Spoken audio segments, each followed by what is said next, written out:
हमें ये सौभाग्य मिला है कि हम कभी निराशा न धारण करें।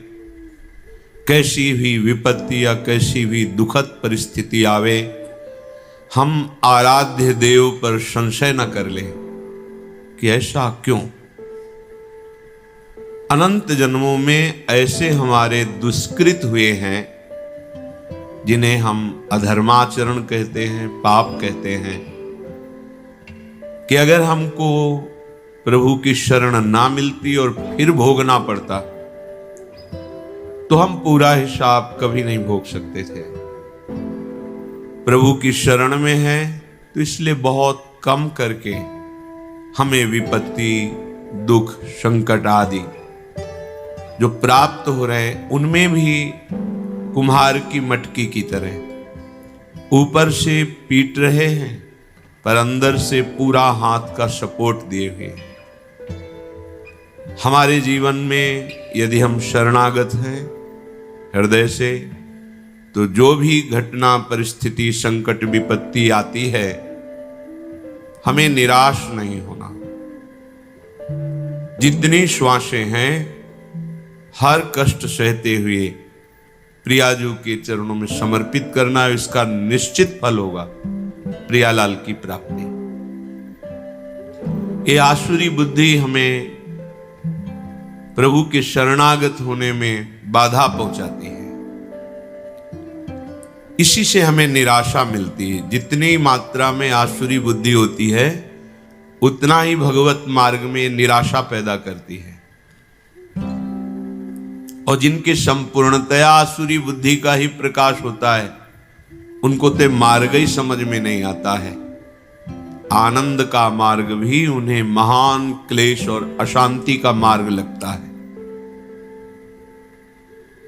किसी विपत्ति घटना में बहुत बड़ा मंगल विधान प्रभु का छुपा होता है कि उद्देश्य की प्राप्ति के लिए अब दुख सुख की परवाह नहीं करनी। जो भी दुख या सुखद परिस्थिति आती है वो शरीर के ऊपर आती है, आत्मा में तो कभी इसका प्रवाह, प्रवेश, कोई भी स्फुरना बिल्कुल नहीं है। ना दुख का प्रवाह है, ना विपत्ति, संकट, अस्त्र शस्त्र, मार पीट, इनका प्रवेश ही नहीं। वही हमारा स्वरूप है। ना जानने के कारण शरीराभिमान से युक्त होकर बहुत सी गलतियां हो गई। उन्हीं गलतियों का फल इस शरीर को भोगना पड़ता है। वही हमारे कर्म किसी की बुद्धि में बैठ करके हमें दंड देते हैं। यदि हमारा कर्म ऐसा नहीं है तो त्रिभुवन में सब ईश्वर से संचलित है। किसी की ताकत नहीं है कि कोई कुछ कर सके। और शरीर तो नाशवान ही है, एक ना एक दिन सबका छूटना है। शरीर छूटा और भगवत धाम को गए। कोई ऐसा स्थान नहीं जहां प्रभु ना हो। तो उनके होते हुए हमारे को जो शारीरिक दंड, जो वाचिक दंड, मानसिक दंड मिल रहा है वो मुझे पवित्र करने के लिए मिल रहा है। अगर उस दंड विधान में शरीर भी छूट जाता है तो राधा राधा हमें श्री जी की प्राप्ति होगी। शरीर तो छूटना ही है, आज या कल छूटना ही है। निराशा या भक्ति मार्ग में उत्साहहीनता ये बिल्कुल ठीक नहीं है। कोई संशय प्रवृत्ति आ जाना कि अगर भगवान का भजन करते भगवान होते तो ऐसा नहीं, बिल्कुल नहीं। बहुत कृपालु भगवान हैं, उनका जितना विधान है वो बड़ा कृपामय होता है। अपने को केवल प्रभु के चरणों में समर्पित करना, शेष बात वो देखेंगे। ऐसा कभी न सोचे कि भजन करने का फल है कि शरीर निरोग रहे, विपत्ति ना आवे, संकट ना आवे। ऐसा नहीं है। जो हमारे शरीर की रचना जिस कर्म से हुई है उसको वैसा ही भोगना पड़ेगा। भोगने की सामर्थ्य और उससे बेपरवाह होना ये भजन का फल है। भोगने की सामर्थ्य और उससे बेपरवाह होना ये भजन का फल है। और शुद्ध भजन का स्वरूप अपने प्रीतम के चिंतन में डूबे रहना है। आज या कल मृत्यु निश्चित है। इन सब बातों को लेकर हृदय में किसी भी तरह का प्रश्नवाचक चिन्ह शरणागति पर खड़ा कर देना, ये परमार्थ के लिए बहुत बड़ी बाधा होगी। भगवत कृपा हर समय हमारे हृदय में उल्लास पैदा करती रहती है। चलो आगे बढ़ो, पीछे हटने की, निराशा करने की कहीं कोई गुंजाइश नहीं। अमंगल नहीं है, या प्राण निकल जाना भी मंगल है।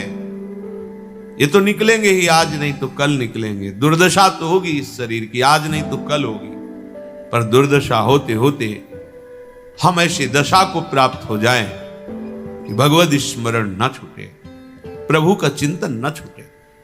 इस आसुरी बुद्धि का त्याग करें जो अज्ञान से युक्त हैं, जिनका ज्ञान ढका गया है, वो ऐसा सोचा करते हैं आज ये हमने लाभ प्राप्त कर लिया, कल मैं ऐसा भी लाभ प्राप्त करूंगा, ये कमाया वो कमाऊंगा, इतना धन एकत्रित हो गया, अब इतना और कर लूंगा और परम सुखी हो जाऊंगा। मैं एक शत्रु को परास्त कर दिया, अब उनको भी परास्त करूंगा, मैं शत्रु रहित हो जाऊंगा। मैं ईश्वर हूं, मैं स्वामी हूं, मेरे पास इतना धन है, इतना जन है, मैं इस तरह की जो आसुरी प्रवृत्ति है वो कभी भजन में नहीं लगने देती। धन का आश्रय, जन का आश्रय, विद्याभिमान, शरीराभिमान, मान सम्मान की प्रियता, सब आसुरी बुद्धि है। शरीर न्यौछावर कर दिया आप श्री जी के प्रति, अब जैसा चाहे वैसा करें। बड़े बड़े महापुरुषों के जीवन में बड़ी बड़ी विषम परिस्थितियां आती हैं, उपासक को घबराने की जरूरत नहीं। बड़े बड़े महापुरुषों को शारीरिक व्याधियां, सामाजिक विपत्तियां, ये सब आती है। इसका तारतम्य भजन से नहीं जोड़ना चाहिए कि अगर हम श्री जी के हैं तो ऐसा क्यों हो गया, श्री जी के हैं तो क्या वो ठीक नहीं कर सकती, ये सब नहीं। हमारा उद्देश्य भगवत प्रेम प्राप्ति है, हमें अपने उद्देश्य पर दृष्टि रखना है। भगवत प्रेम का स्वरूप है प्रतिपल सहज निरंतर अपने आराध्य देव का चिंतन होना, और कोई आकांक्षा न रह जाए, किसी भी लोकांतर के भोग की, किसी सुख की कोई आकांक्षा न रह जाए, नहीं रह जाएगी। मार्ग को समझिए, नहीं तो माया का कार्य है संशय और अविश्वास पैदा कर देना। संशय और अविश्वास ये जीवन का सबसे बड़ा संकट है, जो अनंत जन्मों के लिए बीज बो दिया भगवत विमुख होने का। इसलिए कभी संशय नहीं, कभी अविश्वास नहीं, जैसी भी परिस्थिति बढ़ते चलो, आगे आगे बढ़ना है। अमंगल शब्द है ही नहीं, विश्वास कर लीजिए। ये संशय वृत्ति हृदय में बिल्कुल नहीं होनी चाहिए कि यदि भजन का फल सुख है तो इनको बुखार क्यों आ गया, भजन का फल सुख है तो इनका अंग भंग कैसे हो गया, भजन का फल भगवान रक्षा करते तो इनको गाली किसने दे दी, इनको पीठ किसने दिया। हमें सावधान रहना है, हमारी निष्ठा में परिवर्तन ना आने पावे, और चाहे जैसी परिस्थिति हो वो हमारे प्रभु से पास होके आ रही, पक्का समझ लीजिए। हमारे द्वारा कितने भयंकर पाप हुए तुम क्या जानो, मेरे कृपालु प्रभु आज कृपा करके उनको बहुत कम में भुगता करके अपने मार्ग में ले चल रहे, उनकी कृपा का पता नहीं।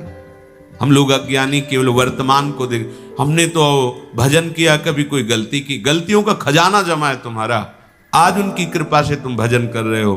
तो ये शरीर जब बना था तो उसका प्रारब्ध निश्चित हो गया था, इस अवस्था में इस दंड को तुम्हें भोगना है, तो दंड दे रहे हैं और उसके साथ दुलार कर रहे हैं, और हमारा अविनाशी मार्ग पुष्ट हो रहा है। कितनी बड़ी कृपा है। तो हम हर समय कृपा का अवलोकन करें, कभी किंचन मात्र भी प्रभु पे संशय न करें, उनके विधान में प्रश्नवाचक चिन्ह न लगा दें, ऐसा क्यों किया प्रभु, प्रभु क्या ऐसा नहीं कर सकते थे। निश्चित मानिए, कोई भी शरणागत के ऊपर जो विधान हो रहा है वो प्रभु का बहुत सोचा समझा विधान है। यदि वो शरणागत है अंदर से, हम बाहर की बात नहीं कहते, बहुत संशोधन करके पास किया हुआ विधान है और उसका फल भगवत प्राप्ति है। इसलिए कभी किसी भी तरह की संशयात्मा वृत्ति हृदय में नहीं होनी चाहिए। पूर्ण विश्वास के साथ ये प्राणों की बाजी लगाकर इस मार्ग में चला जाता है। हमको इसको लेकर के नहीं बैठ जाना कि हमारे चोट लग गई, अब भजन नहीं होगा, हमें को ये हो गया, अब कैसे हम विश्वास करें। नहीं, मायाकृत शरीर पंचभूत रचित, ये अपने अपने तत्वों में लीन होगा। पानी पानी में, मिट्टी मिट्टी में, आग आग में, वायु वायु में, आकाश आकाश तत्व में। ये हमारा स्वरूप नहीं है, ये हमारे भजन का फल नहीं है, ये हमारे कर्मों के अनुसार मिला है। अब भजन का फल मिलेगा हमारा सहचरी वपु, जिसमें न काल का प्रवेश है न माया का प्रवेश है, और सदैव प्यारी जू के समीप। हम उसमें घाटा नहीं कर सकते। इस शरीर को नष्ट होना ही है। अगर ये नष्ट होते होते हमें प्रियाजू का सहचरी वपु प्राप्त हो रहा है तो इतना बड़ा लाभ है कि करोड़ों प्राण देने पर भी ये सौदा नहीं होता। प्राण दिए यह प्रेम न पई, प्रेम बपू जो मिल रहा है। इसलिए इस शरीर की जो हो रही गति होने दो, राधा राधा राधा, आगे बढ़ो।